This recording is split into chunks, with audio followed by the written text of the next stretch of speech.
You were my savior 35 years ago." Those words came much later. But before that, before anything meaningful or merciful happened, I woke up in pain so sharp it stole the air from my lungs and the dignity from my body. Let me tell you plainly what happened to me, so you understand why that sentence nearly broke me. My name is Eliza Moore. I am 64 years old. I am a black woman, a widow, and a mother of one son, the same son who blocked my phone number while I was lying in a hospital bed with my chest cracked open and stitched back together. The first thing I felt was my chest. Not just pain, pressure, burning, a tearing sensation that made me afraid to move, afraid even to breathe too deeply. It felt like my ribs had been pried apart with bare hands and wired back together by someone who didn't care how it would feel afterward.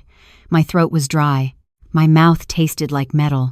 Every muscle in my body shook as if I had been left out in the cold. For a few seconds, I didn't know where I was. Then the ceiling came into focus. White. Too white. The steady beep of a monitor filled the room. Hospital. Surgery. Heart. I was alive. And then I heard his voice. "Jesus, Mom, you have no idea how much this is costing me." I turned my head slowly, each movement sending a bolt of agony through my chest. Andre was standing near the foot of my bed, arms crossed, jaw tight, his face twisted not with worry but irritation. Not relief. Not fear. Not love. Annoyance. "You scared everyone," he continued, pacing the small room. "Do you know how many meetings I had to cancel? Flights I had to reschedule? You can't just drop dead in the middle of my quarter like this." I tried to speak. My lips barely moved. "And don't look at me like that," he snapped. "I'm not the bad guy here. You're the one who never took care of yourself. You never listen, always acting like you're made of steel." My vision blurred, but not from the medication. "Andre," I whispered. "Baby, I had heart surgery." He scoffed. "Yeah, and do you know what that bill looks like? Medicare doesn't cover everything. Guess who they're going to come after next?" I reached for him instinctively, the way I used to when he was a little boy and had scraped his knee. My hand trembled in the air between us. "Please," I said. "I was scared. I thought I was going to die. I needed you." He stopped walking. Then he reached into his jacket pocket, pulled out a folded wad of cash, and threw it onto my bed. Coins spilled out with it. Quarters, nickels, pennies. They scattered across the blanket and slid down onto the floor. "There," he said coldly. "That should cover your cab, or whatever else you need." I stared at the money, my heart pounding harder than it had before the surgery. That's not what I meant," I said, my voice breaking. "I don't need money. I need my son." He rolled his eyes. "You're always like this. Everything's a crisis. Everything's emotional. I don't have time for this, Mom." He turned toward the door. "No, Andre, wait," I begged. Panic surged through me. I pushed myself up, forgetting the wires, forgetting the incision, forgetting everything except the terror of being left. I grabbed his sleeve. He jerked away. The sudden movement pulled me forward. I lost my balance and fell back onto the bed hard, my chest slamming down as pain exploded through me.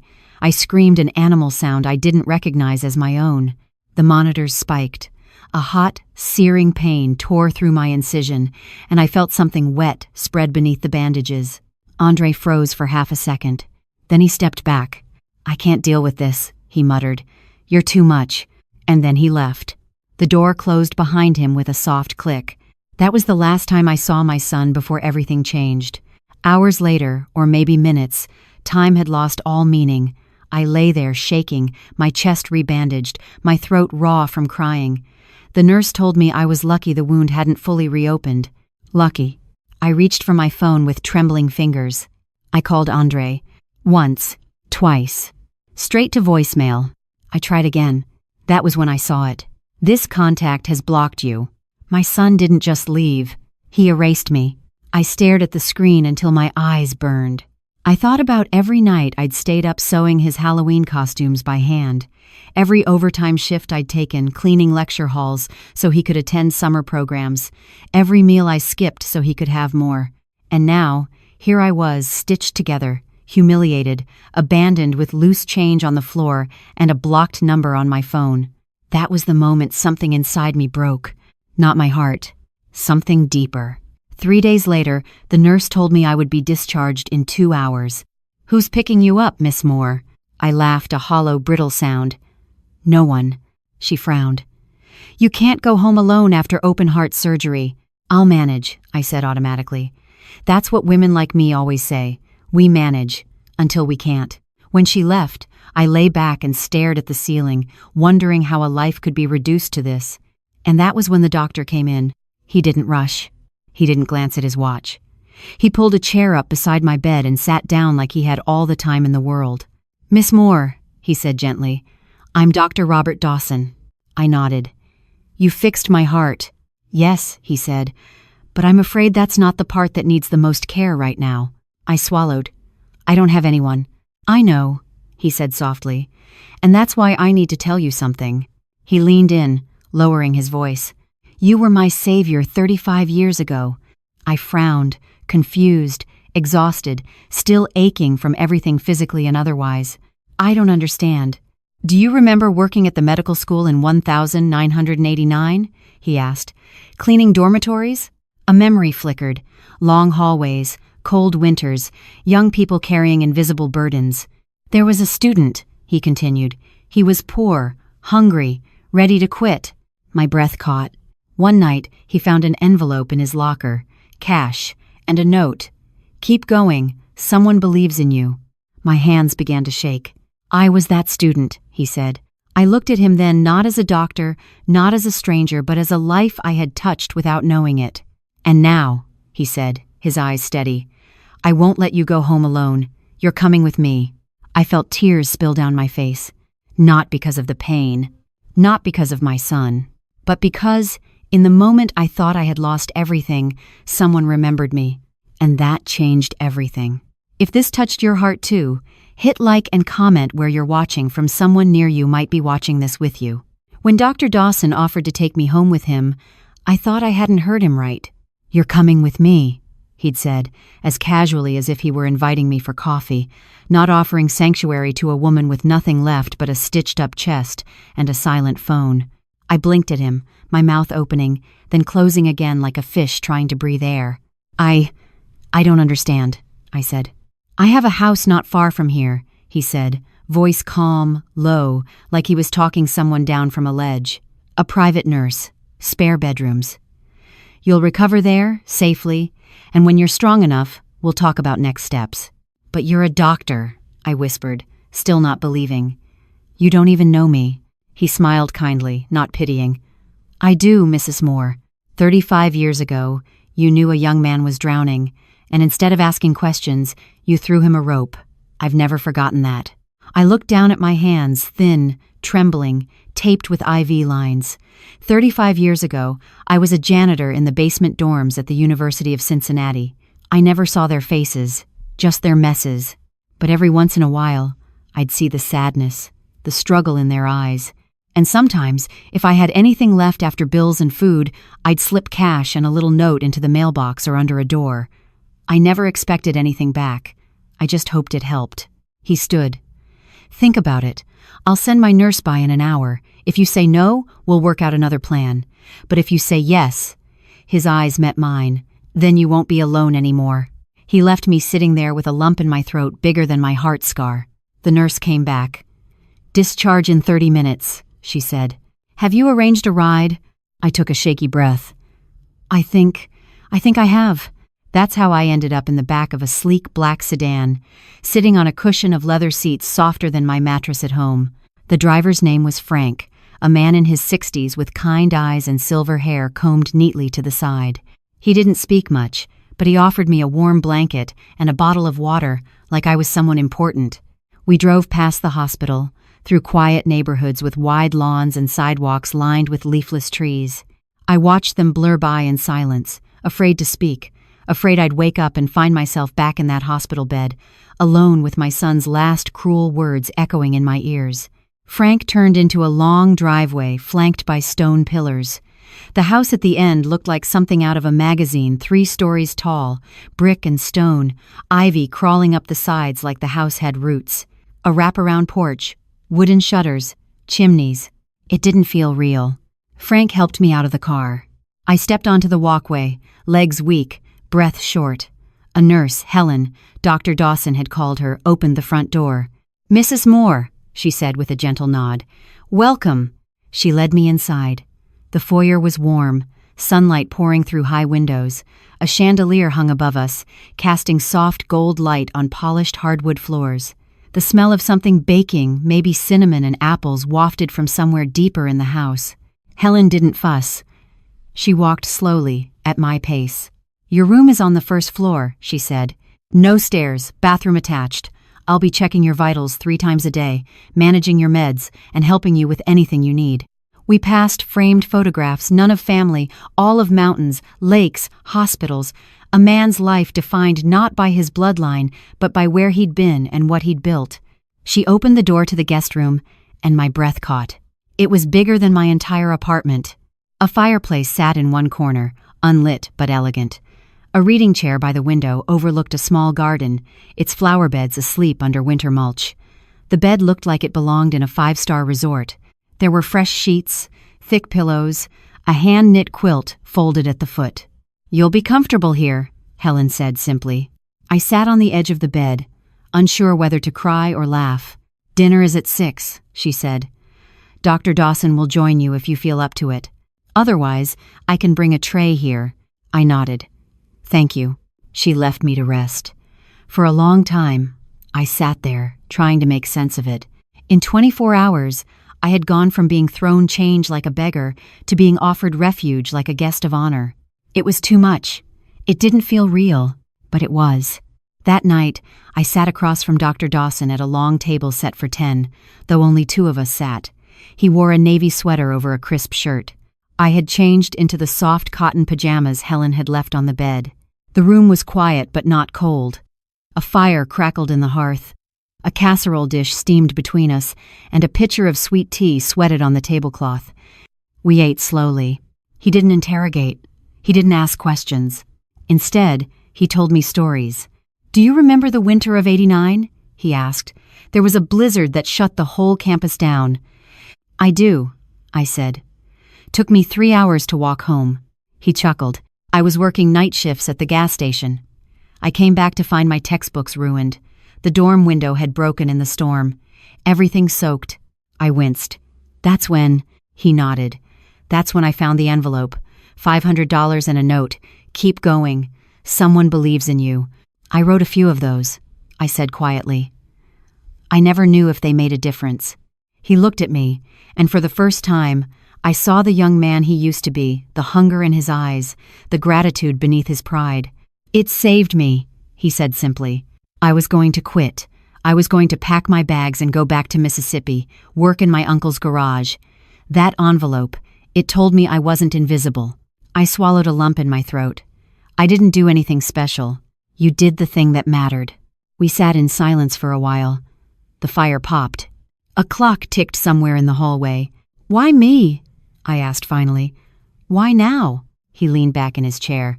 "Because you showed up for a stranger once. And now, it's my turn." I nodded, tears pooling but not falling. "Robert," I said, trying his name on for the first time. "I don't know how to accept help." "Then consider this your first lesson in recovery," he said with a smile. "Learning how to receive." That night, I didn't dream of my son. I dreamed of light, of kindness, of being seen again, of second chances. The days that followed settled into a rhythm I hadn't felt in years, a rhythm of being cared for, not just tended to. Helen arrived each morning at 8, sharp with a warm smile and gentle hands. She never rushed, never barked orders like the nurses at the hospital. She asked how I slept, if I'd managed to eat, if the pain in my chest had eased at all, and somehow, even though the answer was usually no, I found myself smiling back. Dr. Dawson Robert, though I still struggled to call him that, checked in daily, though never like a man keeping tabs on an obligation. He sat beside me in the reading chair, sipping coffee, asking if I liked mysteries or historical dramas. We talked about books, the news, the strange weather Ohio had been having, like 2 old friends catching up after years apart. But underneath it all, a quiet ache remained. Andre. His absence didn't fade with the days, it grew louder in the silence. Every time the phone didn't ring, I felt it like a bruise pressed too hard. Every time I glanced at the end of the bed, expecting to see my purse vibrating with a call from him, I had to remind myself. He had blocked me, not by accident, not in a fit of rage, he regretted. On purpose. I'd been cut off, abandoned, discarded like the cheap hospital gown they tore off my back after surgery. One afternoon, about a week into my stay, I sat in the garden just outside the guest room. Robert had insisted I get fresh air. Helen wheeled me out with a blanket across my lap and a book I wasn't really reading in my hands. The sun was kind, not harsh, and the trees swayed like they were whispering comfort. I heard the creak of the porch swing and glanced to see Robert sitting down across from me, his cane resting against the side. "I didn't want to intrude," he said. "You're not." He looked at me for a moment, then said, "You're holding a lot." I blinked. "Excuse me?" "In your chest," he nodded, tapping his own. "Not just the stitches. Guilt, shame, anger maybe." I didn't answer. Because he was right. Because if I opened my mouth, I wasn't sure whether a scream or a sob would come out. "I remember when Margaret died," he said softly. "I'd just gotten home from a surgery. She was in the kitchen, stirring something on the stove, and then she just wasn't. Aneurysm. Instant. Gone before I could even call 911. I looked up at him, startled by the rawness in his voice. "I thought I'd gone deaf. After," he continued. "The silence in that house. It roared. The guilt, the what-ifs, the memories. They don't leave easily." "What made it better?" I asked. He tilted his head. "Not better, just bearable. Talking, remembering, and choosing to let new things in." I swallowed. "I don't think Andre's coming back." Robert didn't say I was wrong. He didn't offer hollow reassurances. Instead, he said, "What would you say to him if he did?" I didn't hesitate. Why wasn't I worth staying for? The truth spilled out like water over a broken dam. I raised him alone. His father left when Andre was 3. I worked 2 jobs, cleaned offices at night, made his Halloween costumes by hand, saved for his college since he was 6. I sold my wedding ring to buy him his first car, and when he got married, I gave them everything I had left so they could have a down payment on that house in Worthington. I gave him everything, and the first time I needed him, really needed him, he left me. Robert was quiet, letting the pain settle in the air between us. "I begged him," I whispered, "begged him, in that hospital bed, and he threw money at me like I was a burden." "You weren't," he said quietly, "but he made me feel like one." "And that," Robert said, leaning forward, "says more about him than it does about you." I didn't reply. There was nothing left to say. But that night, in my guest room that didn't feel like a guest room anymore, I pulled out an old notepad from the drawer and wrote Andre's name at the top. I didn't write a letter. Not yet. But I stared at his name for a long time, and then I cried.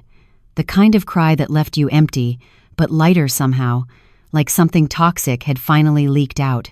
The next morning, something changed. It wasn't dramatic. There was no thunderclap or epiphany.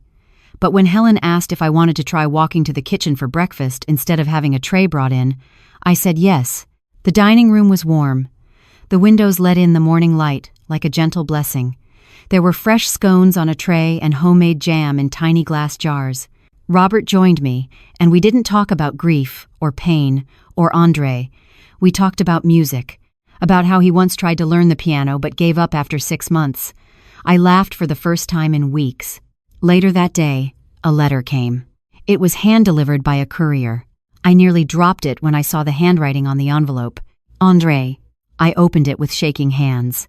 "Mom," it read, "I know you probably never want to hear from me again, and I wouldn't blame you, but I wanted to say I'm sorry for the things I said, for the way I left you, for not being there when you needed me most. I was scared. Not of your illness, of the reminder that one day I'd be the one in the hospital bed, that one day I might need someone and no one would come. I was selfish. I was cruel. I've had to sit with that. And I'm not asking for forgiveness. Just a chance to see you, to talk, if you're willing. Love, Andre." My hands trembled. I stared at the letter until the ink blurred through my tears. A chance to talk. A sliver of hope. I looked out the window at the garden where Robert and I had sat the day before. The wind moved the trees gently, and for the first time in a long time, the world didn't feel like it was ending. I didn't respond to Andre's letter right away, not out of spite, not even anger, but because I didn't know what to say. How do you answer someone who's shattered you and then handed you a broom and asked, kindly, if you'd sweep up the pieces yourself? The letter stayed on my nightstand for 2 days, folded and unfolded so many times the crease began to split. I read it in the morning before breakfast, again after lunch, and once more before sleep, as if repetition would give me clarity. It didn't. It was Helen, surprisingly, who broke the silence. She was adjusting the compression socks on my legs when she asked casually, "Did you ever hear back from your son?" I hesitated. "Yes, a letter." She looked up. "That's something." "It is," I said, then quieter. "But I don't know what to do with it." Helen patted my foot gently. "You do. You're just afraid of what comes after you say it." She was right, because what came next, I suspected, would change everything. That afternoon, I called the number Andre had written at the bottom of his letter. Not the one I'd known for years, the new one, likely a second phone. Maybe a burner, maybe something Vanessa didn't have access to. The signal clicked, then rang. Once, twice. Then, "Mom?" His voice was soft, unsteady. I gripped the edge of the bed. "I got your letter," I said. Silence. Then, "Thank you for calling." "I wasn't going to," I admitted. "I wouldn't have blamed you." But I kept thinking, maybe I needed to hear your voice. One last time. His breath caught. "I'd like to see you, if that's okay." My chest ached. Part phantom pain, part fear. "Are you coming alone?" I asked. A pause. "Yes, Vanessa's not part of this. Not anymore." "Sunday," I said. 1 o'clock. You remember where I am?" He did. Sunday arrived like a whisper, tiptoeing across the morning with a nervous hush. Helen brought me tea and helped me into my softest blouse, a pale blue one I'd saved for church back when I still had the energy to go. I stood at the mirror longer than usual, inspecting the lines on my face, the faint puffiness under my eyes. I didn't want to look fragile. I didn't want to look like someone who could be discarded again. At 12:58, Robert appeared in the doorway. "You sure you want to do this?" "No," I said honestly, "but I need to." He gave a gentle nod. "I'll be in the study." I watched from the living room window as Andre's car pulled into the circular drive. He stepped out slowly. No sunglasses, no designer coat, just jeans and a sweater I remembered from a birthday years ago. His shoulders were hunched forward like a boy walking into the principal's office. When I opened the door, he froze. I expected the hug, or maybe I feared it, but it didn't come. We just stared at each other. "You look strong," he said. I had no choice. He nodded. I stepped aside. "Come in." He walked through the entryway like it was a museum, quiet awe, careful steps. His eyes lingered on the framed art, the antique lamp by the staircase, the scent of lemon oil in the air. "Is the doctor here?" he asked. "Yes." He didn't say more. I didn't offer details. We sat across from each other in the sunroom. He clasped his hands between his knees. I folded mine in my lap. "I don't know how to start," he said. "You already did." He looked down. I wasn't lying. About being ashamed. I kept thinking I'd fix everything and come back with good news, with pride. But I couldn't fix it. I made it worse. I know, and I know I was cruel. At the hospital, I inhaled, sharply. "You didn't just leave," I said.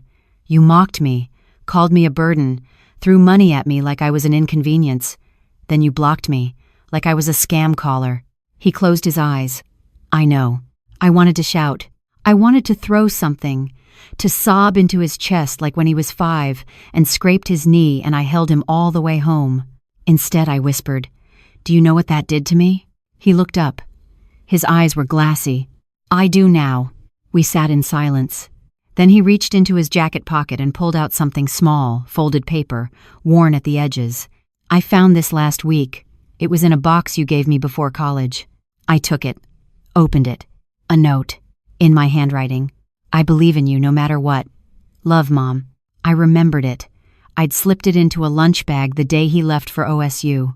"I read it every day that first year," he said. And then I forgot it existed. But last week I found it again, and I realized I stopped being the boy that note was written for. Tears slipped down my cheek. "André, I want to earn it again," he said. "Not your forgiveness. I'm not ready to ask for that. But the chance to show you I haven't forgotten who raised me." The door creaked gently behind us. Robert appeared, his cane tapping softly. "I made tea," he said. André stood quickly. "Dr. Dawson." "Just Robert," he smiled, handing us a tray. We sat, the three of us, around that small sunroom table. Teacups clinked. The scent of bergamot curled through the air. And for a few moments, we weren't a broken family. Just a mother, her son, and the man who gave her back a place in the world. After André left that afternoon, the house felt different.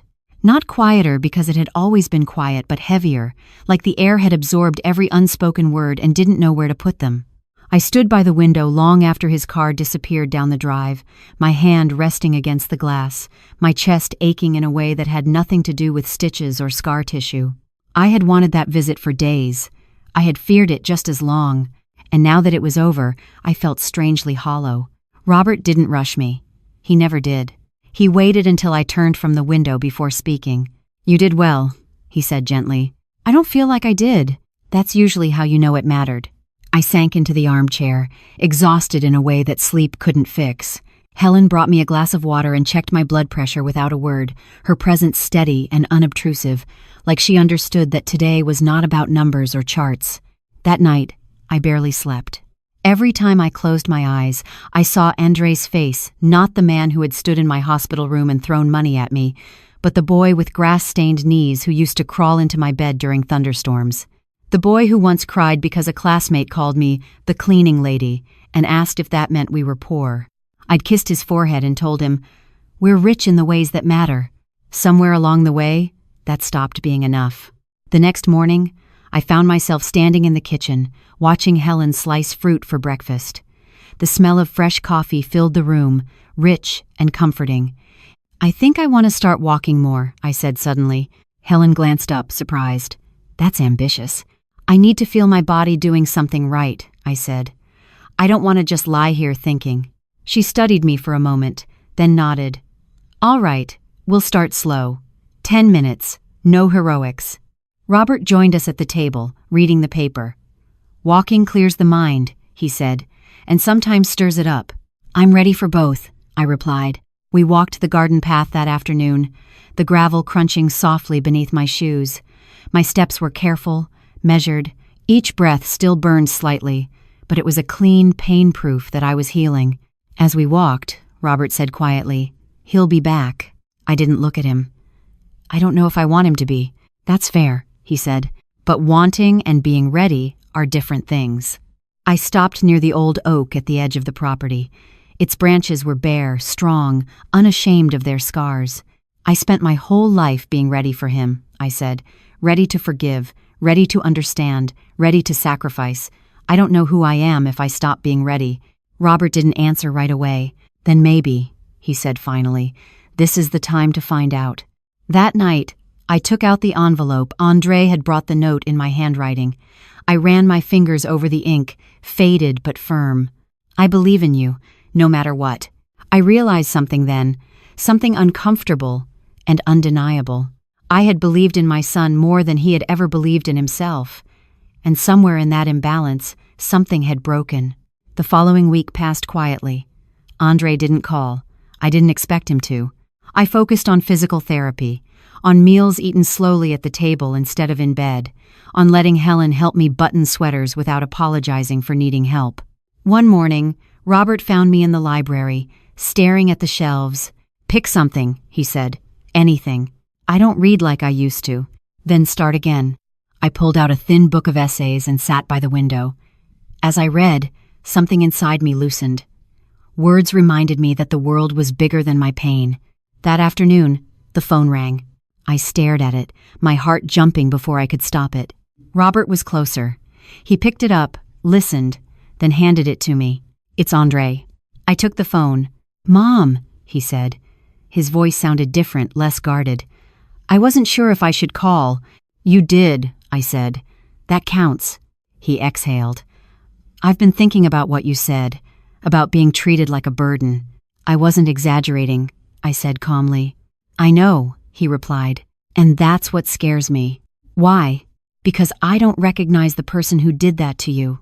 Silence stretched between us. I've been talking to someone, he continued. A therapist. It's uncomfortable. I imagine it is. I don't know how to fix this, he said, but I don't want to run anymore. I closed my eyes. Then don't. He hesitated. Can I come by again? Just to talk. No expectations. I thought about the oak tree, the scars that didn't weaken it. Yes, I said. You can come. After I hung up, my hands were shaking not with fear, but with something else. Possibility. Robert watched me carefully. How do you feel? Terrified, I admitted, and strangely calm. That's growth, he said. Later that evening, I sat by the fire, watching the flames dance. I thought about the money Andre had thrown at me in that hospital room, loose change, pennies and nickels clattering across the bed like an insult, and I understood something clearly for the first time. That wasn't about money. It was about shame. His, not mine. For years, I had carried the weight of his failures as if they were my own. But lying there, stitched and scarred and still standing, I felt something shift. I had survived abandonment. I had survived humiliation. I had survived heart surgery. I was allowed finally to ask for more. Not from him, from life. As I went to bed that night, I placed Andre's letter and the old note back into the drawer, side by side, past and present, hurt and hope. I didn't know what would come next, but for the first time in a long time, I wasn't afraid to find out. The morning dawned gray and quiet, as though even the sky was holding its breath for what might happen next. I woke before sunrise, still in my favorite blue blouse, the one Andre once said brought out the color of my eyes. I touched the fabric gently, comforting myself with memory instead of fear. Helen knocked softly at the door. "Good morning," she said. "Ready for breakfast?" I nodded. My stomach felt tight, but I forced a small smile. "I'm proud of you," she said, as though she could see the turmoil beneath my calm exterior. Talking to him already takes strength. I didn't respond. I wasn't sure how to define what I had done. Brave? Foolish? Necessary? Perhaps all three. The dining room was warm and bright, the windows letting in a pale morning light that felt almost hopeful. Robert was already seated with a cup of coffee in hand. He didn't say much, just offered me a nod of acknowledgement. We ate in quiet harmony scones and fruit and the kind of tea that tasted like comfort itself. But beneath the serenity was a strum of tension I couldn't deny. After breakfast, I told Helen I wanted to walk in the garden again. The air was cool, the kind that makes your lungs work just a little harder but leaves your cheeks flushed and clear. I took small steps at first, measured, cautious, like each one was a promise to my own heart. I found myself at the edge of the property, near the old oak tree, the same one Robert and I had talked beside days earlier. Its branches stood stark against the pale sky, bare but beautiful in their resilience. I watched a single leaf fall, spiraling slowly, and I thought about how life, like that leaf, moves through seasons. Sometimes shedding is part of survival. My reverie was interrupted by the sound of a car pulling into the driveway. I turned, and there he was, Andre. He stepped out of his car slowly, eyes downcast at first, like a man stepping onto a stage he didn't know the lines for. He was alone, dressed simply, nothing fancy, just a sweater and jeans. None of the polished, high-powered veneer he used to wear like armor. Today, he looked vulnerable, like someone who'd been unmasked and wasn't sure how to put himself back together. I watched him walk toward me, one measured step at a time. When he reached the garden path, he stopped. "Good morning," he said quietly. I nodded. "Morning." We stood there for a long moment without speaking, the wind rustling the dormant branches around us. "I brought coffee," he said finally, holding out a small paper cup. I took it. Our fingers brushed for a second, not enough to be intimate, but enough to feel something stir deep inside. "I'm glad you came," I said. He swallowed. "So am I." We walked slowly together toward the old oak, the gravel crunching under our feet like punctuation in a conversation we had yet to begin. "I've been thinking a lot," he said, his voice thoughtful, measured. "About what I said, how I acted. And I realized something." "What's that?" I asked gently. He looked at me, really looked like he was searching for something beyond the surface. I was terrified, he admitted. Not of you dying, not of losing you, but of facing my own failure. I blinked. Failure? He nodded. I have this image of myself successful, in control, providing for my family. And when life threw me a curveball, I didn't want to admit that I couldn't handle it. I thought if I ignored it, it would go away. But it didn't. It just made me smaller. And then when you needed me the most, I panicked and hid. I didn't know that, I said softly. I should have told you, he murmured, but I was ashamed. We stood beneath the oak tree in silence, the branches reaching up like fingers toward an uncertain sky. I'm not asking for forgiveness, he said after a moment, just understanding. I exhaled slowly. I understand fear, I admitted. Fear sometimes makes people do things they regret. His eyes softened. I regret how I treated you. I've replayed those moments over and over. I nodded slowly, trying to absorb the weight of his words without letting the pain pull me down again. I'm glad you're here, I said finally. Not because it fixes everything, but because it means you're willing to be honest. He looked at me, and for the first time in a long while, I saw something in him that wasn't self-interest. He was present. Aren't you cold? I asked, gesturing at the chill in the air. He shrugged. A little. I smiled faintly. I know a place with better heat. We walked back toward the house, coffee in hand, footsteps echoing on the gravel. There was no grand reconciliation, no promises of a perfect future, but there was something more important: willingness. Willingness to show up, willingness to try, willingness to be uncomfortable. That afternoon, I went back to my room and lay in the soft bed, letting the warmth seep into my tired bones. Helen brought lunch, soup and crackers, and a cool glass of lemonade. She didn't ask if I was okay. She simply placed it on the tray and gave me a knowing look. Sometimes understanding doesn't come in words, it comes in gestures. Later that evening, Robert found me in the living room, curled up with a book. Not because I was reading, but because I needed the comfort of pages beneath my fingertips. How are you? He asked softly. I'm progressing, I said. That's good, he nodded.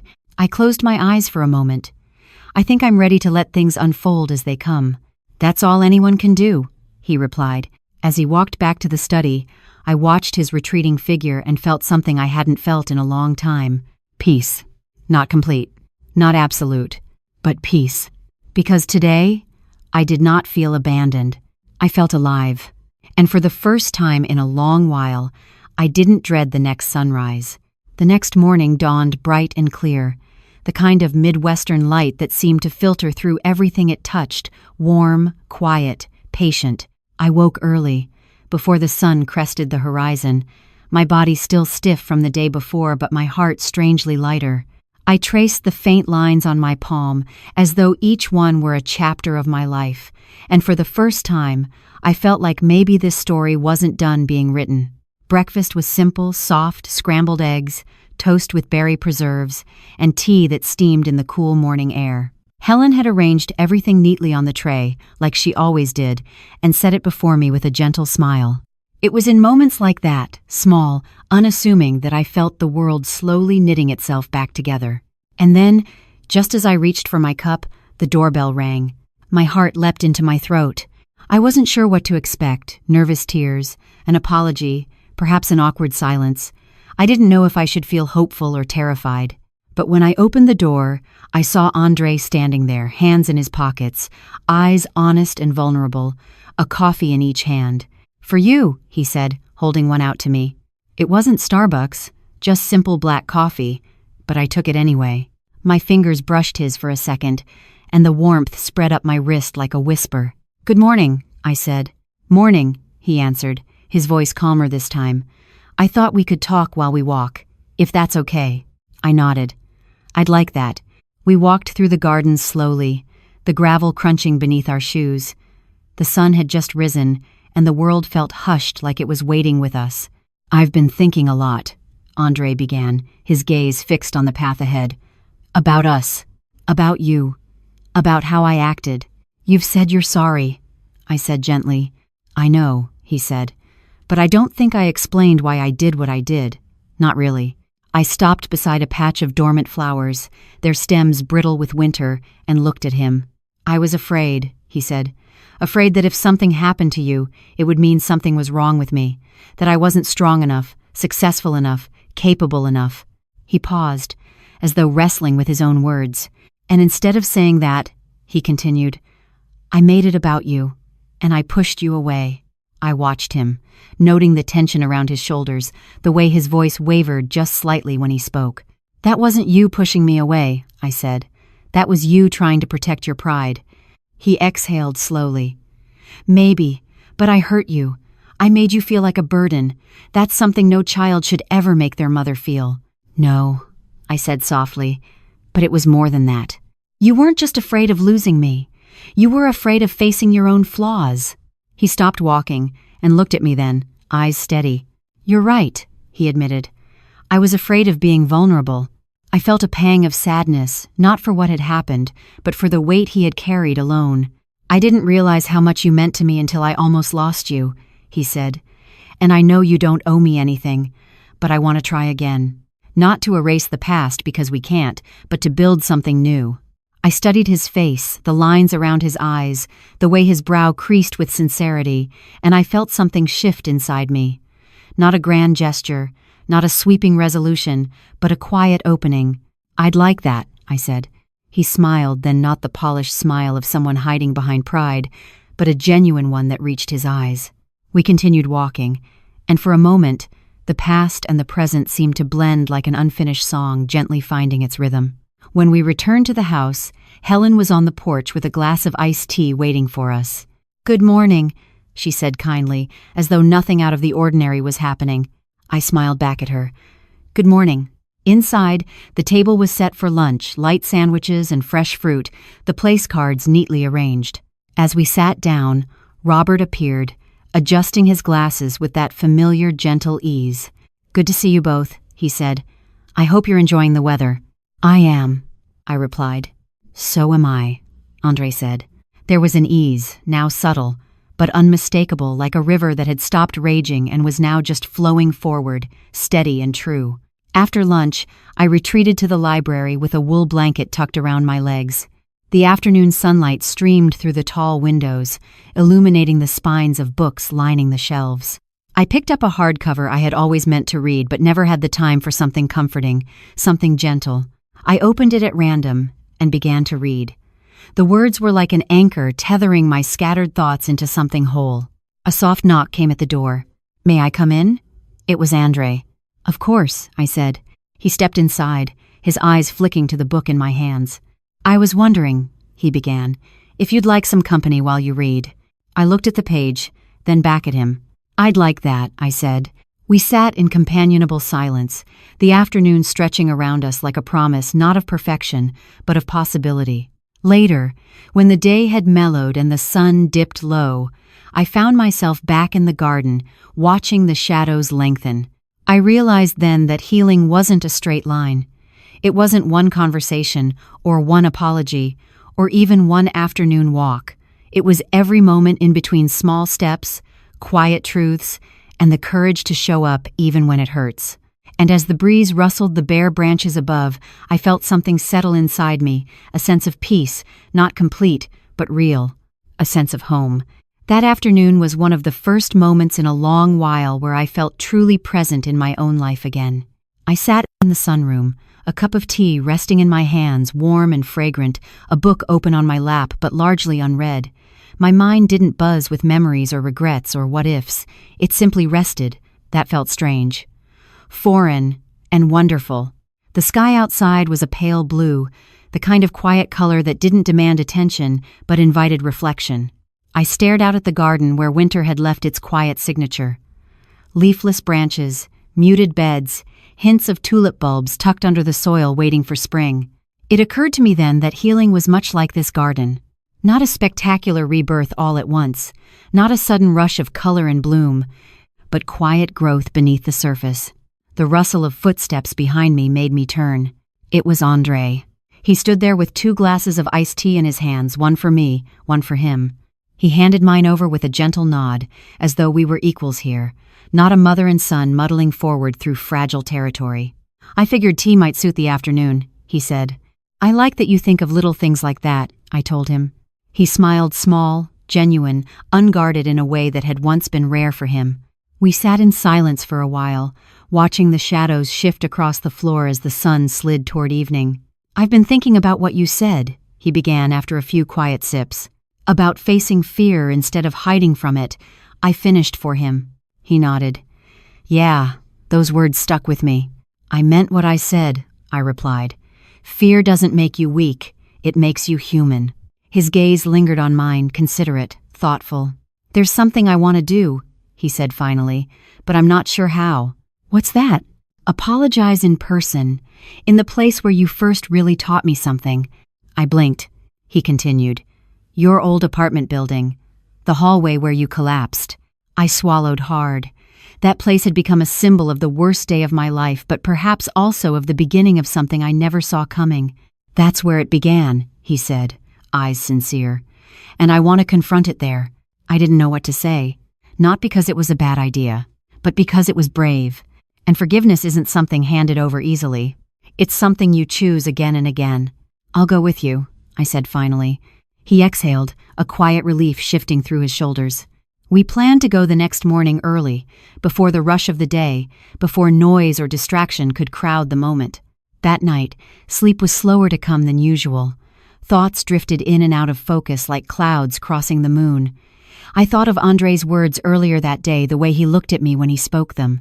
Not with guilt, not with fear, but with authenticity. Maybe that was what wounded people needed most. Not excuses, not evasions, but truth. The next morning arrived soft and cool. I wore a light cardigan over a simple blouse, something comfortable for the drive and the walk. Helen packed us sandwiches and bottled water for the trip, her eyes warm but curious, a caretaker used to watching progress unfold. Be gentle with yourselves, she told us as we left. I nodded, gripping the steering wheel of the modest car Robert had arranged for our transportation. Andre rode in the passenger seat, quiet at first, staring out at the changing landscape as we left the quiet serenity of the estate behind. We didn't speak much during the drive, neither of us needed to. Silence between us had become comfortable, not heavy. When we finally reached the old brick building where I once lived, my breath caught. The memories rushed back, not just the collapse, not just the pain, but the whole tapestry of the life I lived there. The single lamp in the living room that never worked right, the leaky faucet in the kitchen, the creaking floors that sounded like arguments in the night. We got out of the car and walked up the cracked sidewalk together. Andre paused at the base of the stairs. It looked different from here, he murmured. That's memory, I told him. It changes with time. We reached the hallway where I had fallen, the exact spot, still cold and dim, even in the mid-morning light. I felt a wave of emotion, fear, grief, terror wash over me. But then Andre stood beside me, his presence steady and real. I'm sorry, he said simply. For what happened here, for what I said, for leaving. Tears welled in my eyes, but not the sharp, agonizing tears of before.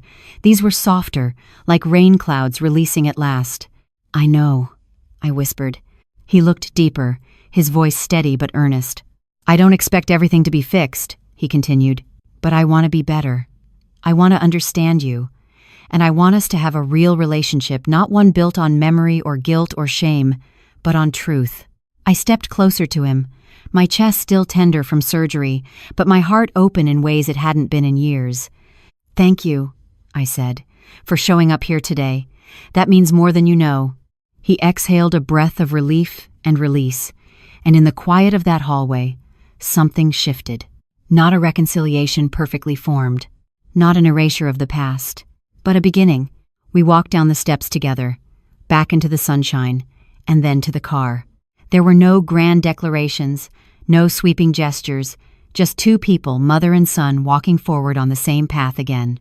As we drove back toward the estate, Andre reached over, lightly, and touched my hand. It's a start, he said. It is, I replied. And in that simple exchange, I realized something profound. Sometimes healing doesn't roar. Sometimes it whispers. The morning air was soft and cool, like a memory that didn't sting.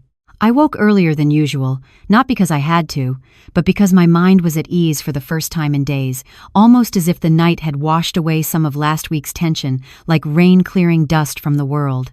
I dressed slowly, mindful of the tenderness in my chest, but with a lightness I hadn't felt in a long time. The blue blouse I favored hung across the back of my chair, waiting like a friend willing to walk life's next step with me. I stepped into the sunlight that filtered through the curtains, and for a moment, I just breathed quietly, gratefully, without fear or expectation. Helen appeared at the door with a gentle knock and a warm smile. "Good morning, Miss Moore," she said cheerfully. "Breakfast is ready whenever you are." I walked beside her into the dining room and sat at the table, where fresh fruit, yogurt, and warm cinnamon toast were already set out like promises. "Something smells delicious," I murmured, inhaling the aroma of brewed coffee. "That would be the cinnamon," she said. "We've got fresh jam, too. Strawberry." I smiled. "I'll take some." As we ate, I thought about what had happened the day before the trip to my old apartment building, the way Andre had spoken from the heart for the first time in years. It was something I had longed for, even when I didn't realize it. Then I glanced out the window and saw him pacing slowly along the garden path, coffee in hand, checking his watch. Of course he was early. He saw me through the glass and waved, a cautious, hopeful gesture as if he didn't want to assume I'd welcome him. I did. I opened the door as he approached. "Morning," I said softly. He offered a shy smile. "Morning." We walked side by side, not needing to speak at first. The garden looked different in the morning, light, quiet, inviting, full of the promise of new beginnings. "I thought we could walk again," he said finally. "Just talk."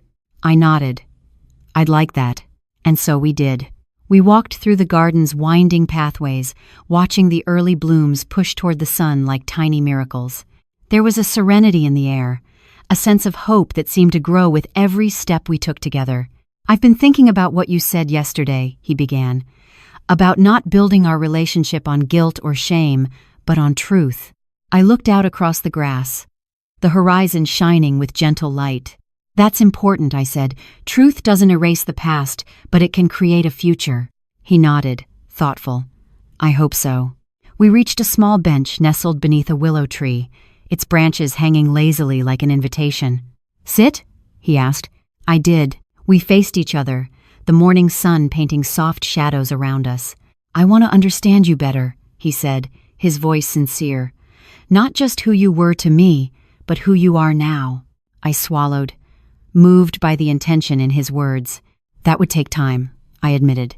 "I know," he said, "and I'm willing to take it." I paused, feeling the warmth of his gaze, the vulnerability in his tone. "Then let's start with something simple," I said. "What's that?" he asked. "Tell me the first memory you have of us, something you haven't thought about in a long time." He considered it, then smiled faintly. "I remember the first time I learned to ride a bike," he said. "You were in the driveway with training wheels, and I was scared I'd fall." I laughed quietly. "You fell." He shook his head. "Once. But I got back up. You didn't yell at me or pull the bike away. You just stayed there steady until I could pedal on my own." "That was a good day," I said. "You were pretty determined." He laughed too, that easy, genuine laugh that felt like sunshine on an overcast day. We sat there a moment longer, just breathing and enjoying the quiet, the comfort of good company. Then he shifted slightly and said, "There's something else I've been thinking about." "What's that?" "I want to help you," he said, "in a way that honors all you did for me.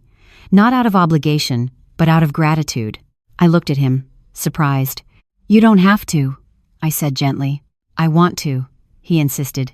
"I want to support you, and not just with words." Tears prickled at the corners of my eyes, not sorrowful, but touched by the thoughtfulness of his intention. "I appreciate that," I said, "but I don't need to be rescued." He nodded. "I know, but I've been thinking about ways I can give back, not to buy forgiveness, but to honor what you gave me." My breath caught in my throat. "For instance," he continued, "I've been looking into ways to support people who are in similar positions, mothers who sacrificed for their children but feel forgotten. I want to help them. Maybe start a foundation in your name." I stared at him, stunned. "That's generous," I said softly, unsure of how to respond. He smiled, sincere and humble. "But only if you want that," he said. "Only if it feels right to you." I felt something deep in my chest, different from pain, different from fear. It was something warm, like pride and connection and possibility. "I think," I began, "that would be a beautiful way to honor what we both experienced." He exhaled, a soft relief lifting in his shoulders. We sat a moment longer, the sun rising higher, warming our faces. And in that quiet moment beneath the willow tree, surrounded by a garden waking up to spring, I felt something I hadn't felt in a long time. Hope. Real hope. Not fragile or tentative, but deep and steady. "Thank you," I said quietly. "For what?" he asked. "For wanting to understand." He smiled. "You're welcome." And in those two words, everything felt possible. The day began with promised sunlight once again spilling over the garden, brushing the tops of the trees like gentle applause. I woke slowly, sensing something hopeful in the quiet before dawn. The birds chirped in the distance, and for the first time in weeks, I didn't wake with fear or regret. Instead, I felt steady. A cup of warm herbal tea warmed my hands as I stood by the window, watching the early morning world come to life. The wind moved the branches rhythmically, making soft rustling sounds against the awakening sky. It was the kind of morning that whispered possibilities, saying that old heartbreaks might heal and new beginnings might take root even in soil long hardened by pain. Breakfast with Helen and Robert was pleasant and uneventful, in the best possible way. There were no tensions, no awkwardness, no hidden anxieties, just warm food and the comfortable rhythm of daily life, like a song I used to know but had forgotten I loved. After breakfast, I retreated to the sitting room with a fresh cup of coffee and the book I had begun reading a few days earlier. The pages felt familiar beneath my fingertips, like returning to a friend I hadn't seen in years. As I read, the front door opened softly, and I looked up to see Andre standing there, hands in his pockets, eyes calm, lips curved in a tentative smile. "Good morning," he said quietly. "Good morning," I replied. He entered and sat in the chair opposite me, as though the space between us was becoming a place of comfort rather than anxiety. "I was thinking," he said, "about your idea." My eyebrows lifted in curiosity. "It feels right," he continued. "About the foundation, about helping others who've been forgotten or hurt or pushed aside when they reached out for help." I felt something warm unfurl in my chest, like hope stirring in the sunshine. "And I talked to some colleagues about it," he went on. "We have some ideas, some partners who might want to support." My heart thumped in my chest, not from pain, but from that unfamiliar harmony of excitement and pride. "That would be wonderful," I said. He exhaled, relieved. "I thought you might like that."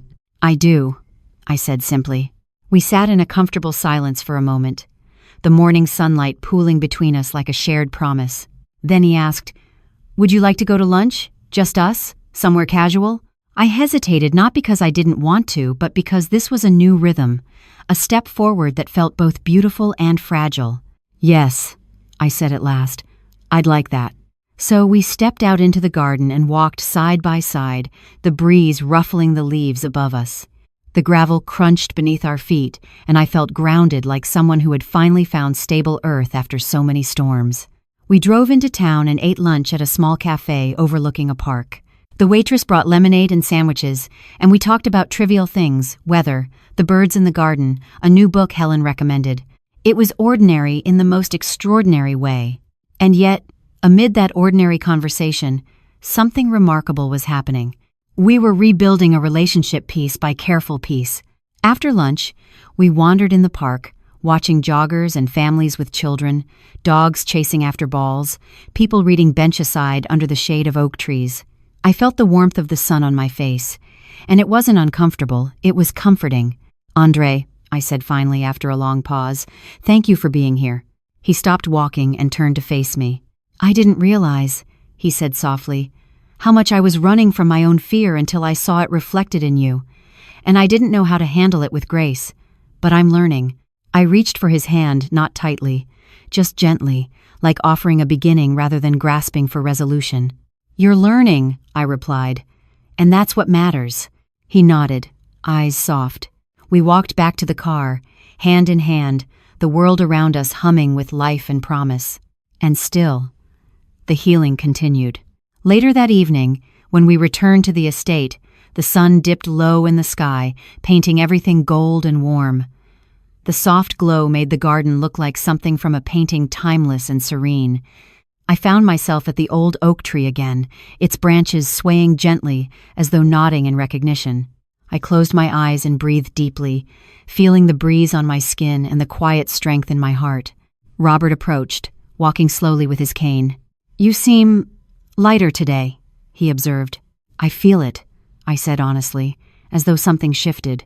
"That's good," he said with a small smile. "Thank you," I added, "for everything." He paused, then said softly, "You deserved it." Those words, simple, sincere, felt like water on dry earth. That night, I slept deeply, without dreams but with a sense of rest I hadn't felt in months. And when I woke the next morning, I knew something had changed. Not completely, not perfectly, but deeply. I was no longer just surviving. I was beginning to live. The next morning, sunlight slipped through the curtains like a kind greeting. I woke before the alarm, something I hadn't done in weeks, and felt an unexpected sense of anticipation, the way one feels before the first page of a new chapter is written but not yet understood. I dressed carefully, choosing a soft cardigan and a skirt that swayed with familiar comfort. I wasn't trying to impress anyone, not really, but I did want to feel myself again. I found Helen in the kitchen preparing breakfast, humming softly as she arranged plates in an orderly dance. "Good morning," she said with her usual warm smile. "Good morning," I replied. "Ready for another day?" she asked, her eyes gentle. I nodded. "I think so." As I ate my toast and fruit, Robert entered the room. He looked at me as though he could see every thought flickering through my mind, careful, steady, thoughtful. "Anything planned for today?" he asked. "I was thinking of walking down to the village," I said. "Maybe get a coffee, stretch my legs." "That sounds lovely," he replied, "and I think you've earned every step of it." There was a note of confidence in his voice that made me smile. Confidence isn't something I'd felt in a long time, certainly not in myself. After breakfast, I stepped outside into the crisp morning air. The garden path was familiar now, like an old friend guiding me forward. I walked slowly, mindful of each breath, each step, letting the quiet of the estate settle into me like a soothing balm. When I reached the gravel driveway, I didn't turn back. Instead, I continued toward the small village that sat a few blocks beyond Robert's property-line shops and cafes, lined up like charming storefronts from a different era. I entered the local cafe, the Maple Cup, and was immediately wrapped in the welcoming aroma of freshly brewed coffee, warm pastries, and the laughter of neighbors greeting each other like family. I ordered a simple black coffee and a scone, then chose a seat by the window.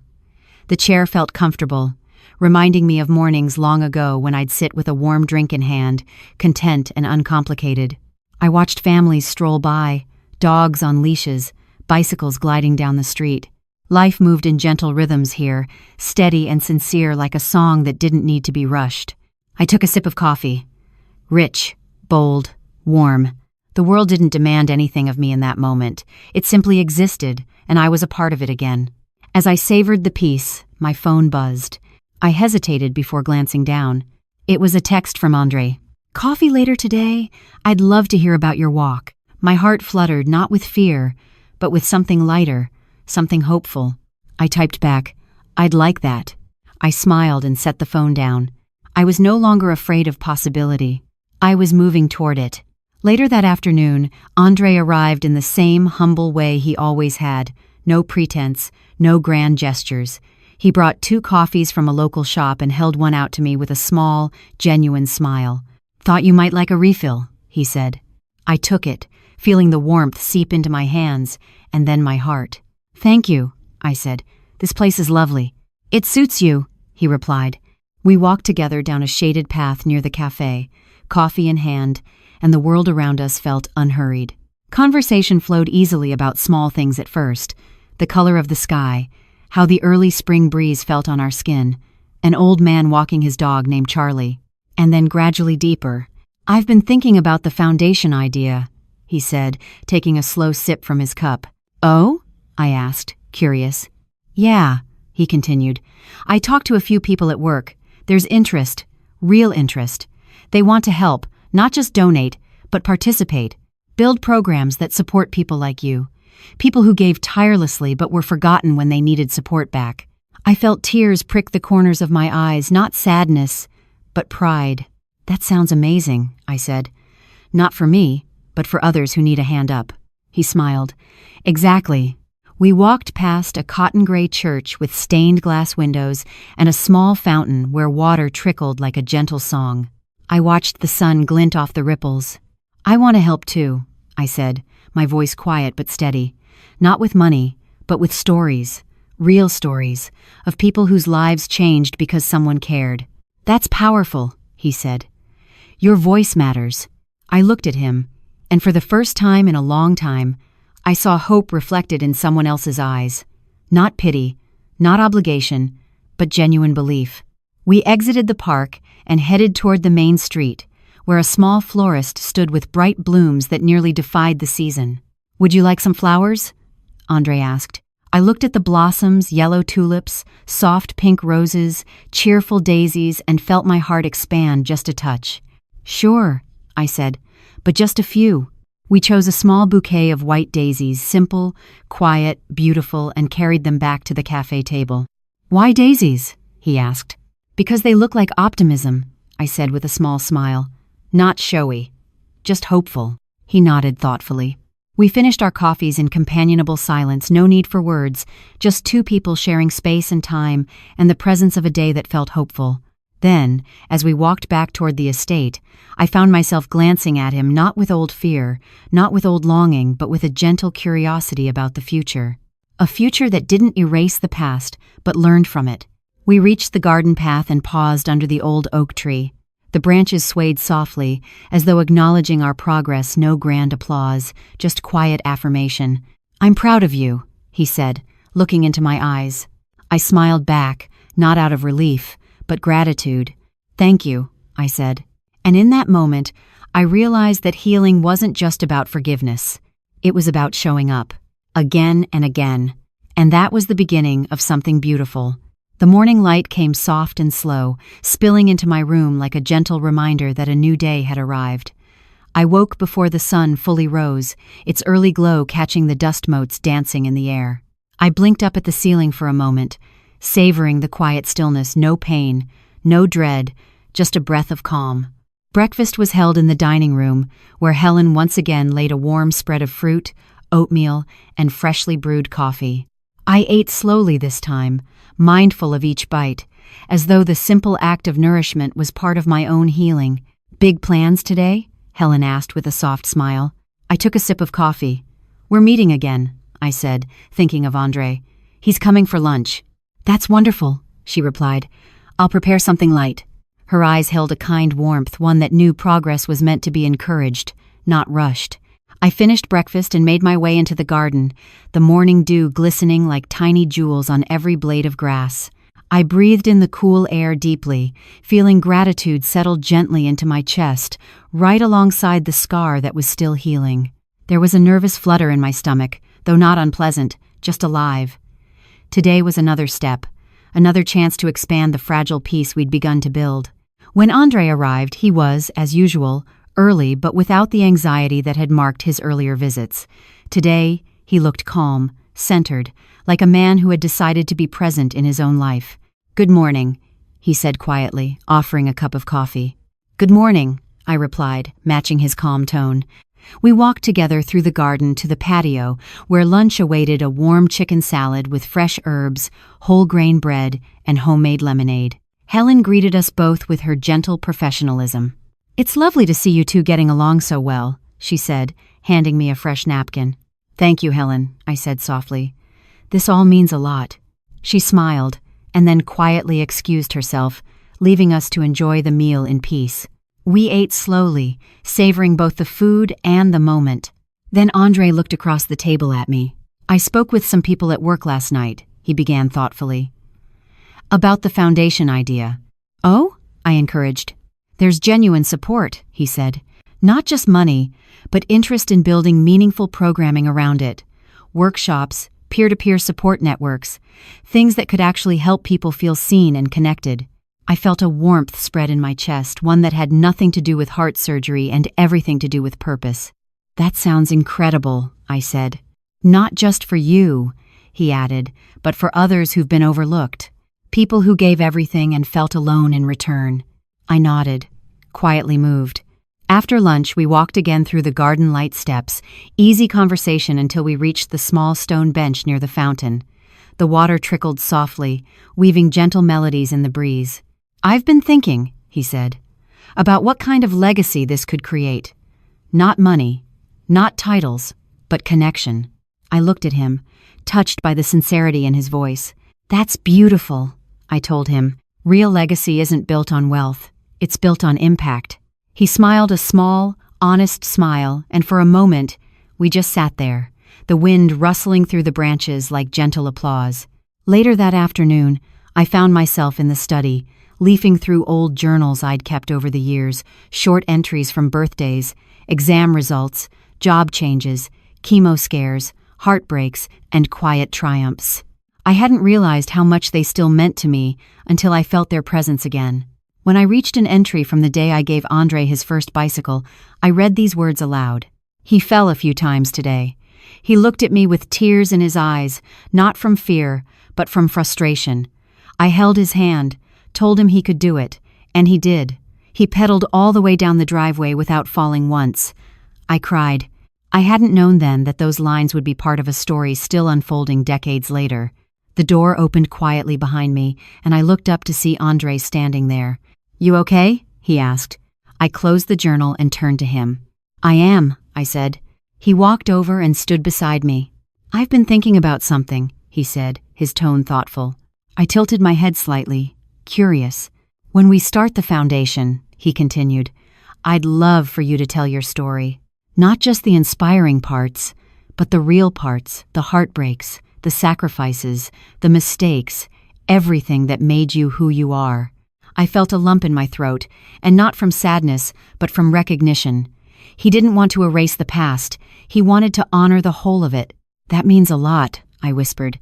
"Thank you." We stood in silence for a moment, the soft light of the late afternoon filtering through the study window.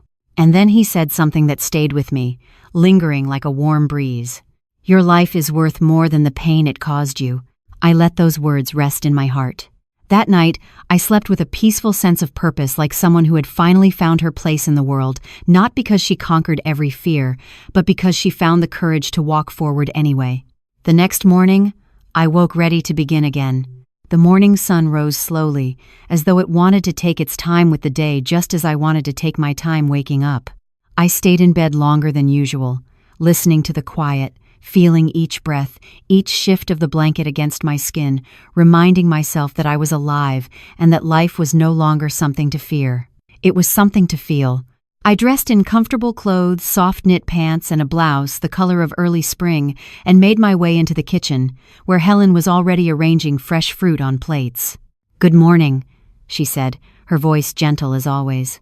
"Good morning," I replied, feeling a warmth that hadn't been there weeks ago.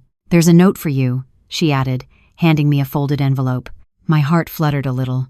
I recognized the handwriting immediately yet again. It was not from Andre. It was from Robert. I opened it carefully, as though the words inside were fragile treasures. "Good morning, Eliza," I was thinking. The note ended there. I looked back up at her, confused. Helen smiled knowingly. "He meant to give it to you earlier, but he got distracted." I slipped the note into my pocket and walked out into the garden, where dew still clung to blades of grass like tiny diamonds in the early light. It was peaceful, so peaceful that the breeze sounded like a lullaby. I walked toward the old oak tree and felt the breeze on my face. Robert was standing there, cane in hand, wearing the same thoughtful expression he always wore when he was about to say something meaningful. "Good morning," I said. "Good morning," he replied. He walked with deliberate ease, as though each step was guided by intention. We stood beneath the oak's sprawling branches, and for a moment we simply breathed together. "There's something I want to show you," he said at last. I raised an eyebrow. He reached into his jacket and pulled out an envelope, not a small one this time, but a thick, manila envelope sealed with simple tape. "What's this?"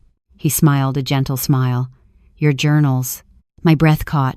"I thought I had given them away years ago," I whispered.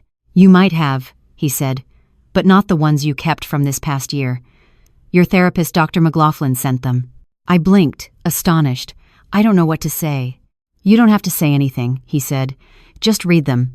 I took the envelope with trembling fingers and felt the weight of it thicker than I expected.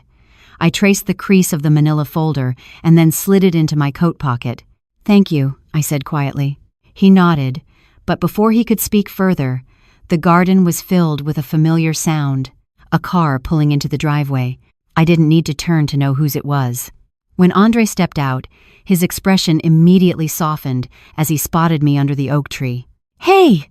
he said, his voice warm but tentative. "Hello," I replied. He walked up beside me, his presence steady, his gaze thoughtful. "Are you okay?" he asked. I nodded. "I am." He glanced at the envelope peeking out of my pocket. "What's that?" he asked. "My journals," I said with a soft smile. He paused, then nodded thoughtfully. "I was thinking," he began, his voice steady, "that we should start planning the first steps for the foundation." I looked into his eyes, and for the first time I saw not a son asking for forgiveness, but a man offering partnership. "That sounds wonderful," I said. He exhaled, relief and purpose mingling in his expression. "Also," he continued, "I was thinking we could invite a few people from the community, people who understand what it means to struggle and survive." I nodded. "I like that idea." We walked slowly back toward the house, the early sun warming our backs. The foundation, the idea that had begun as a simple dream, was starting to take shape. But more importantly, the relationship between my son and me was becoming something real again, no longer buried beneath blame or avoidance, but transparent and brave. Later that afternoon, I opened the manila envelope in the quiet of the sunroom. Inside were several small notebooks, journal entries, scribbled thoughts, memories I had once thought lost to time. I flipped through them slowly at first, then more deliberately, and soon I was lost in the pieces of myself I'd forgotten I had preserved. There were entries from the early years of Andre's childhood birthdays, scraped knees, lost teeth, school plays. There were entries from the hardest times when his father died, when my back gave out, when the promotions I hoped for never came. And then, there were entries from the year I had just lived, entries marked by pain, fear, anger, humiliation, but also by grace, by compassion, by a resolve I didn't know I possessed. I read them all, one by one, and each line felt like an echo of a life that had depth, purpose, heart, and resilience. And when I was done, I closed the envelope and placed it gently on the table beside me. It was more than a collection of memories.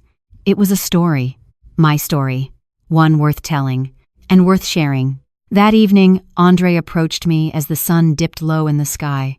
"I thought we could start drafting the foundation plans tomorrow," he said. "That sounds good," I replied. "And I wanted to thank you," he continued, "for being brave enough to share your journals. I think they will help others feel less alone." I smiled, the warm glow of sunset brushing across my face. "I believe they can," I said. "I do too." We stood in calm silence, watching the golden light shift through the trees, old wounds and memories bathed in warmth. And for the first time in a long while, I felt exactly where I was meant to be. The morning came with a clear sky and a soft breeze that rustled through the garden as I stepped outside. I felt settled in a way I hadn't in a long time, as though the moments before, full of tension and uncertainty, were behind me. Today felt lighter, simpler, as if life was gradually unfolding rather than spinning out of control. I walked slowly down the stone path toward the sunroom, where a cup of steaming coffee waited for me, set out by Helen with her thoughtful precision. She smiled, her eyes warm, not the kind of smile that glosses over hardship, but the kind that acknowledges it and still chooses kindness. "You seem happy this morning," she said. I took a sip of coffee, letting the warmth spread through me. "I feel hopeful," I replied. "Hopeful and grounded." She nodded, pleased. "That's wonderful." Breakfast passed peacefully. The clink of plates, the smell of toast and fresh fruit, everyday sounds and scents that once would have felt ordinary, now felt like gentle affirmations of life moving forward. Soon after breakfast, I found myself in the library with Andre. We sat side by side at a large oak table, notebooks, pens, and a laptop open before us. The light from the windows pooled across the pages, and the air smelled faintly of old books and possibility. "What if we start with a name for the foundation?" he asked, fingers poised over the keyboard. I thought for a moment. Something that speaks to resilience, to courage, but also to community. He nodded. "How about the Elm Legacy Foundation?" I smiled. I like Elm strength and shelter, and legacy honoring what came before. He typed it in. We worked well together, not boss and subordinate, not mother and son, but two people with aligned purpose, building something that mattered. Drafting mission statements, outlining potential programs, identifying communities that could benefit from support. As we worked, I felt my own story weaving into a broader tapestry of hope and healing. Around midday, Robert joined us with glasses of iced tea. He looked at our progress with that thoughtful calm he always had, as though he could see the bigger picture even when I was lost in the details. "This looks excellent," he said, placing a glass before each of us. "You're doing important work." I felt a ripple of gratitude. Not pride exactly, more like calm confidence, as if someone finally handed me a pen and said, "Write your own worth into this world." After a light lunch, I walked back into the garden, where the wind played with the trees in that peaceful whisper I'd grown to know. I inhaled deeply, letting the scent of earth and quiet hope fill my lungs. My phone buzzed. It was a text from Andre. "Dinner tonight? I found a place I think you'll love." I smiled and typed back, "I'd love that." Dinner was at a small restaurant tucked between a bookstore and a flower shop in a quiet part of town. Its name, the Willow and Spice, seemed fitting for the evening ahead, something familiar yet full of new possibility. We sat outside under strings of soft lights that twinkled like tiny stars against the gently darkening sky. The air was cool but comfortable, the kind of night that feels like a warm invitation. Our dinner conversation was easy at first. The chef's tasting menu, the quaintness of the restaurant, the unexpected warmth of the evening breeze. The waiter brought plates of herb-grilled chicken, tender roasted vegetables, and a risotto that smelled like velvet. We ate slowly, savoring the flavors and the gentle rhythm of the night. "You seem at peace," Andre said quietly, his eyes reflecting the tiny lights overhead. "I feel at peace," I admitted. "I think I'm learning to live again, not just survive." He nodded thoughtfully. "I'm proud of you, not just for what you've survived, but for how you're choosing to move forward." I felt something soft well up in my chest, but it wasn't sadness. It was gratitude, like a warm light settling in the center of me. "Thank you," I said, "for acknowledging the hard parts and still believing we can build something good." He reached across the table and touched my hand, gentle, sincere. "I want this to be something meaningful," he said. "Not just for us, but for others." I nodded. "Yes, that's what I hope for too." There was a pause, a quiet moment, where the space between us felt calm, filled not with tension but with connection. "I read something yesterday," he said suddenly, "from your journal. The part about how you told me to get back up when I fell off the bike." I smiled at the memory, the scraped knee, the tears, the way he looked at me afterward with pride. "You were determined," I said. "I was," he laughed, "but you believed in me first." That was our bond, simple, unvarnished truth. After dinner, we walked slowly through the quiet streets, the air scented with night jasmine and hope. People passed by us on benches, walking dogs or chatting quietly about their own ordinary lives. Another reminder that life keeps moving, and we move with it.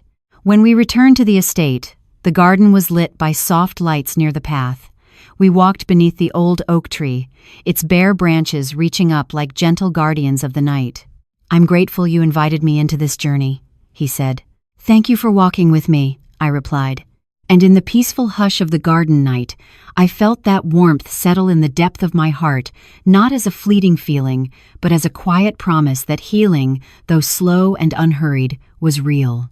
The sun rose gradually, painting the sky with strokes of pastel pink and gold, a quiet promise that today would not be rushed but gently unfolded, like a blessing. I woke early, as though my body had grown accustomed not to fear the morning light, but to welcome it. The scar on my chest throbbed faintly, a reminder of where I had been and how far I had come. Breakfast was a peaceful affair. Helen placed a plate before me as though it were a small gift: warm oatmeal dotted with berries, a splash of honey, and a steaming cup of chamomile tea. For the first time in a long while, I didn't rush my food. I savored it each bite, each sip as if I were savoring life itself. After breakfast, I made my way into the garden, where the air felt crisp and clean, as though yesterday's worries had been washed away by some unseen breeze. The gravel path crunched softly beneath my shoes as I strode forward, and I felt that familiar sense of calm returning. Soon, I found myself near the old oak tree, its sturdy branches spread out like welcoming arms. The tree had seen so much years of seasons, cycles of change, storms and sunshine alike. Today, it stood still and proud, an unspoken symbol of resilience. I sat on the familiar bench, placed beneath its boughs, and closed my eyes. The breeze tickled my skin, whispering through the branches like a secret shared between old friends. I breathed deeply, letting the gentle rhythm of nature seep into my bones. A voice interrupted my reverie. "Good morning." I opened my eyes to see Andre approaching, coffee in hand, as if morning coffee were our new ritual. "Good morning," I replied with a soft smile. He sat beside me, settling his coffee on the bench beside his knee. "Ready for another day?" he asked with genuine warmth. "I think so," I said. "I am." We sat there quietly for a moment, simply taking in the gentle beauty of the garden, the brown earth, the promise of new blooms beneath the soil, the hush of leaves swaying overhead. "I was thinking," Andre said after a pause, "about the foundation. I spoke with a couple of people who are interested in helping us host a community kickoff event." I turned to look at him, surprise and delight mingling in my chest. "That's wonderful," I said. He nodded. "They want to start with an evening gathering, somewhere simple, a park or community center. Nothing too grand, just a space where people can share their stories, connect, and find support." "Connection," I murmured. "That's exactly what this should be about." He smiled. "I'm glad you agree." We sat there a while longer, watching birds hop along the garden path and listening to the hush of wind in the branches above. Eventually, we walked back toward the house. The rest of the day passed with calm intention. Helen helped me finish some physical therapy exercises, and later, I retreated to the sunroom to continue reading through the old journals I had rediscovered. Each entry was like a window into another era of my life, some filled with joy, others with sorrow, all of them part of the tapestry that had shaped me. By late afternoon, the warm light softened into gold, and I felt that subtle pull inside me, the quiet eagerness that signals meaningful moments lie ahead. I stepped out into the garden once more, where Robert stood waiting by the path. "Good evening," I said, greeting him. He nodded with a serene smile. "Good evening, Eliza." "I was thinking about the event," I said. "I've been thinking about it too," he replied, "and I think it will be a beautiful beginning. The foundation has the potential for real impact," I said. "Not just financially, but emotionally. People need spaces where they're not afraid to be seen." "That's the heart of it," he agreed. We walked slowly through the garden, the soft hum of crickets rising in the distance as dusk settled in. "I wanted to thank you," I said quietly. "For what?" he asked, his gaze warm. "For believing in me when I didn't believe in myself, for giving me a place to heal, for reminding me that connection matters." He paused, as though the weight of those words settled deeply into his heart. "You earned it," he said simply. "Your story deserves to be heard." That night, sleep came gently, as if the day itself had lulled my spirit into calm rest. When I woke the next morning, I felt a sense of grounded purpose. Today wasn't just another day. It was the start of something bigger, something that had begun in pain, but was becoming a testament to healing, community, and courage. I walked outside, breathing in the cool dawn air, and I felt ready for what was to come. The morning light spilled across the garden in soft waves, the kind that made even the bare branches of winter look hopeful. I woke before sunrise again, not from fear, but from a quiet sense of purpose. I rose slowly, savoring the stillness that had begun to feel like a friend rather than an interruption. I slipped into a light sweater and walked toward the kitchen, where I found Helen humming gently as she prepared breakfast. "Good morning," she said. "You look rested." "I am," I replied with a small smile. "Thank you." We ate together in peaceful silence, a rhythm of comfort and nourishment that felt less like routine and more like grounding. After breakfast, I made my way to the library with a notebook and a pen.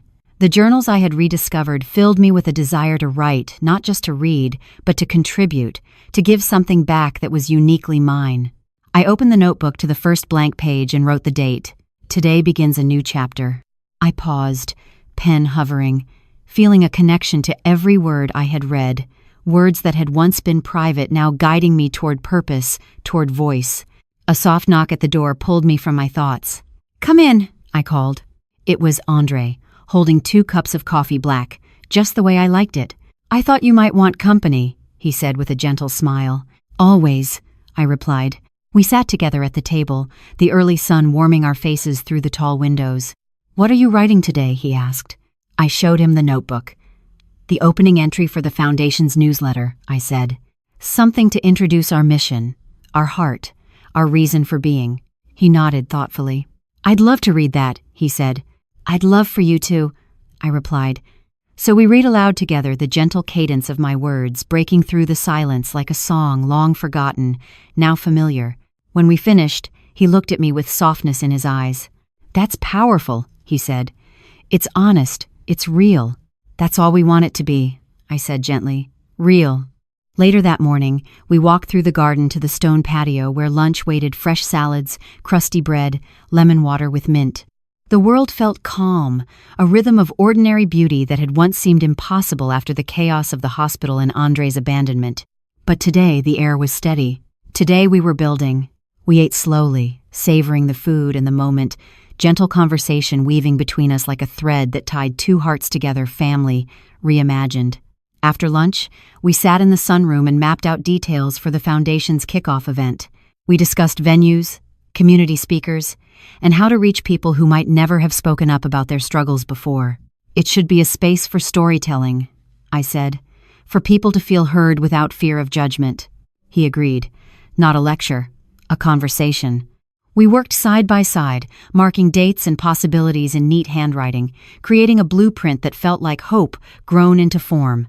As afternoon shifted to evening, I stepped outside to stretch my legs beneath the old oak tree. The branches were bare, etched against the sky like a testament to time's gentle perseverance. They stood tall, even without leaves, rooted and resolute. I breathed the cool air deeply and felt a sense of peace settle in my chest, steady, abiding, like a persistent warmth that refused to be shaken. I walked back toward the house, where I found Robert sitting in the sunroom with a book in hand. He looked up as I entered, a thoughtful expression on his face. "You seem at ease today," he observed. "I am," I said softly. "There's a calm in knowing I'm not alone in this journey anymore." He nodded. Connection changes everything. Later that evening, as twilight folded into night and stars blinked awake overhead, something quietly powerful happened. I received an email from a local community center, someone interested in hosting the kickoff event for the Elm Legacy Foundation. They wrote about their own struggles, their own community, and their desire to help make the event meaningful and accessible. My heart warmed not because of the opportunity itself, but because it meant the foundation had grown beyond a conversation between me and Andre.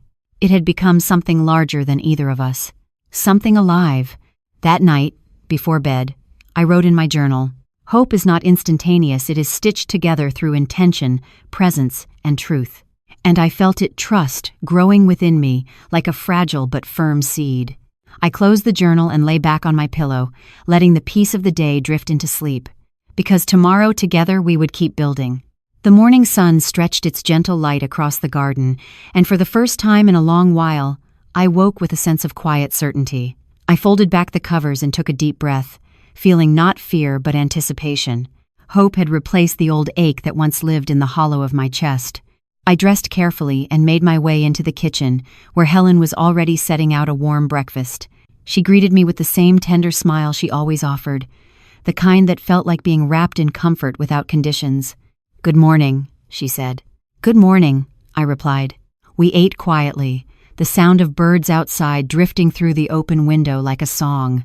Today was significant not because of grandeur, or ceremonies, or applause, but because it marked the beginning of giving back in a way that felt deeply meaningful. After breakfast, I walked to the stone path beneath the old oak tree, my favorite spot for grounding before the day began in earnest. The soil was still cool from the night, and each breath I took felt like something sacred and intentional. I would need this calm for what lay ahead. Because today was the day of the Foundation's kickoff planning meeting with the community partners. I spotted Andre waiting near the patio doors, his expression relaxed but purposeful, like someone stepping into their highest self. He had that quiet calm today, the kind that comes not from certainty, but from readiness. "Ready?" he asked. I nodded, my heart steady.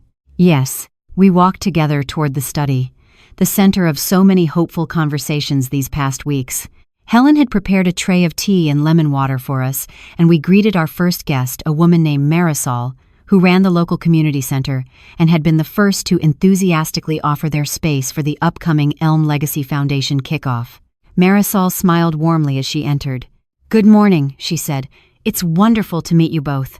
Her energy was infectious, rooted in sincerity and genuine care. She already had ideas printed out on colorful pages: community workshops, support circles, collaboration with healthcare advocates. Each page spoke of connection, compassion, and purpose.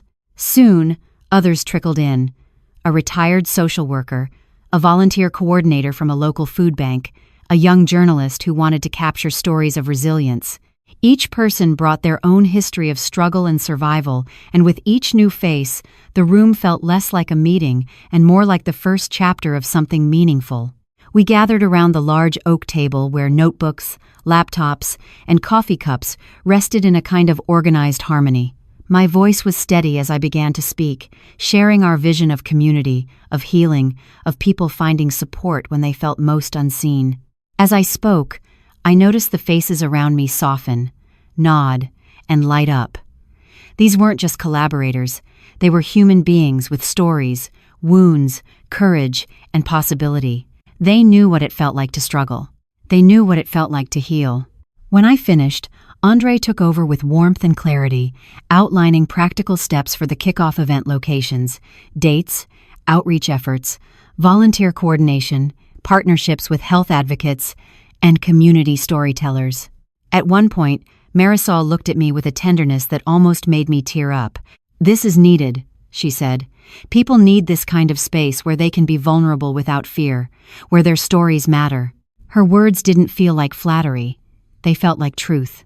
When the meeting came to a close, there was a collective sense of commitment, like something had begun that was bigger than any one person. We closed the notebooks and pushed back our chairs, but no one seemed eager to leave. Instead, we lingered in conversation, laughter, and shared enthusiasm for a future that felt promising, honest, and restorative. After everyone had departed, I walked into the garden where the breeze whispered through the trees and the sun cast long, warm shadows across the lawn. I exhaled not with exhaustion, but with fulfillment. It was a good day, a deep and meaningful day, and it was only the beginning. Later that afternoon, I found myself by the old oak again, the breeze tugging gently at my hair as I sat on the bench, the scent of earth and possibility swirling around me. The manila envelope of journals sat beside me, still a tangible reminder of all I had lived through: pain and triumph, loss and renewal. I opened it to a page I hadn't read in years and found a phrase that leapt out at me. "Strength is not the absence of fear. Strength is the courage to face it." I closed the notebook and breathed, because I wasn't just surviving anymore. I was living again. As the sun dipped low in the sky and the light softened into golden hues, I felt something deep in my heart, a sense of belonging, purpose, and peace that felt more like a homecoming than any I had known before. That evening, after dinner, I walked to the sunroom where Robert was waiting, his eyes serene and observant. "You look happy," he said, genuine and warm. "I am," I replied. "I feel like something is finally unfolding the way it should." He nodded. "That's a beautiful place to rest and begin again." I smiled as I looked out at the garden lights twinkling beneath the old oak tree like small stars planted gently in the earth. And I knew this journey wasn't over. It was only becoming real. The morning light was gentle, almost reverent, as though the world itself understood that today was a beginning and a culmination, an ending that wasn't really an ending at all, but more like crossing a threshold into something new. I woke early, once again before the sun had fully risen. It had become a habit, one not born of fear anymore, but comfort in possibility. I sat in bed for a few moments, letting the quiet warmth settle in my chest before I moved. My scar throbbed faintly, a reminder of the fight I had endured, but today it felt more like a medal than a wound. Breakfast was light, fresh fruit, soft toast, and tea. Helen was cheerful, but I saw something in her eyes that went beyond kindness. It was pride, not pride in me surviving, but pride in seeing me thrive. "Big day ahead," she said softly. "Yes," I replied, "and I'm ready." After breakfast, I walked through the garden, the gravel yielding softly beneath my feet. The old oak tree stood tall, its bare branches reaching up like open arms welcoming the day. I paused beneath it and let the wind play gently at my hair, feeling a peaceful anticipation settle into every fiber of my being. Soon, Andre appeared at the end of the path, carrying 2 cups of coffee, our morning ritual that had become a quiet anchor in our lives. "Good morning," he said. "Good morning," I replied, taking the cup he offered. We walked together toward the patio where the first Elm Legacy Foundation kickoff gathering was set to begin. A light breeze carried the warmth of approaching spring, and the sky was clear enough to promise a beautiful day. People had started to gather: neighbors, community members, volunteers, and friends. Some faces were familiar from earlier meetings, others were new, but all carried a sense of hope, purpose, and openness. I looked out at them, ordinary people, each with a story, a history, a heart that had known pain and resilience. I thought of my own journey. The days of solitude after surgery, the sting of abandonment, the humiliation of being left alone, and every tender step forward since then. And I realized something profound. Healing wasn't linear, it wasn't tidy, it didn't come with a schedule.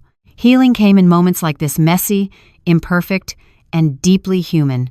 The gathering began with music, soft acoustic melodies that felt like sunlight and laughter woven together. Children ran around with flowers in their hair, adults exchanged gentle greetings, and then it was time for me to speak. My heart fluttered not with fear, but with gratitude. I stepped up to the mic and looked out at the sea of faces, each one connected to hope in their own way. "Thank you all for being here," I began. My voice was steady, warm, present. "We gather today not to focus on pain, but on what comes after pain. We gather not because we are perfect, but because we are willing to be seen, to be heard, to support each other." I spoke of Elm Legacy Foundation's mission of connection, compassion, resilience, and community. I spoke of my own journey, the fear, the heartbreak, the isolation, and the grace that followed. I didn't hide the hard parts. I embraced them. I told the truth of how I had been abandoned and how I learned to believe again. When I finished, the applause was not loud, but it was real. I stepped back and saw Andre standing beside me, his eyes bright with unmistakable pride. He didn't need to say anything, his presence already spoke volumes. The event continued with storytelling circles, laughter mingling with tears, and a palpable sense of belonging. People shared stories of loss, healing, forgiveness, and hope. There were moments of silence and moments of joy. There were hugs, tears, and gentle reassurances. The foundation had become more than an idea. It had become a community. Later, as the sun sank low in the sky, casting long gold streaks across the lawn, I found myself beside the old oak tree once more. Robert approached slowly, his cane clicking softly on the ground. "You did beautifully," he said, his voice calm and genuine. "Thank you," I replied. He smiled, steady, warm, and rooted. "You've turned pain into purpose," he said, "and that's a rare gift." I looked out at the gathering, people singing softly, children dancing, lanterns being lit as twilight approached. "Thank you," I whispered.